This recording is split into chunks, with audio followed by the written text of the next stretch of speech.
Welcome to another coding problem breakdown. Today, we are exploring the graph valid tree problem. This is a classic graph theory question that tests your understanding of tree properties and efficient data structures. Specifically, we will solve this using the union find data structure. Let's define the problem clearly. You are given an integer n, representing the number of nodes labeled from 0 to n-1.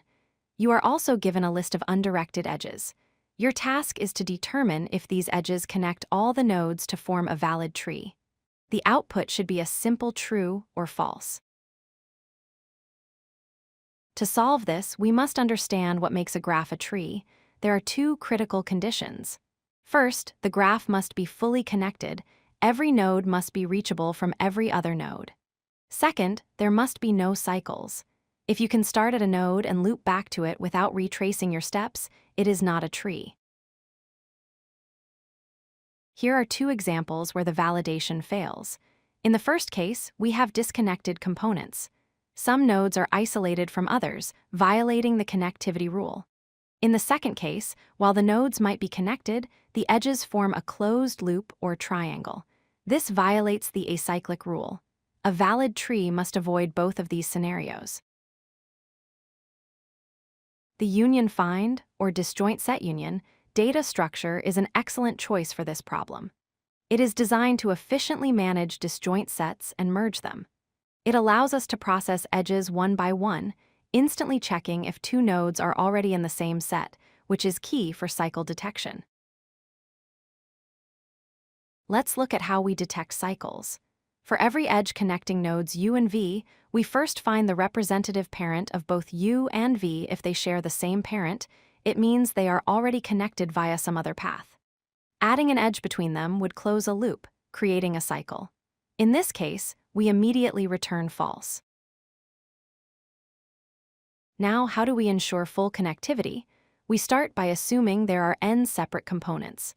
Every time we successfully union two disjoint sets, we decrease our component count by 1.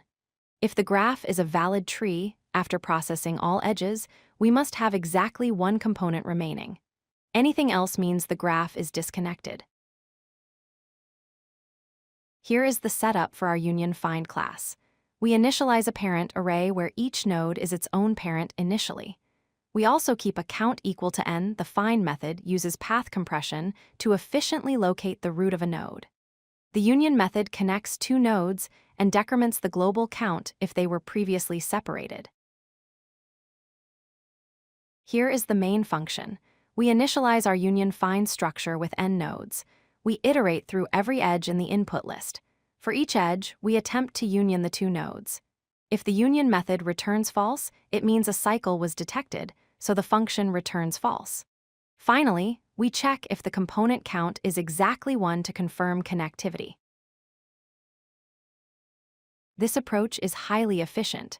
The time complexity is nearly linear, O of n times alpha of n, where alpha is the inverse Ackermann function.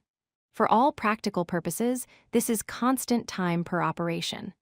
The space complexity is O of n, simply to store the parent array for the disjoint sets. If you like this video, hit that like button and don't forget to subscribe. Visit codelucky.com for more such useful content.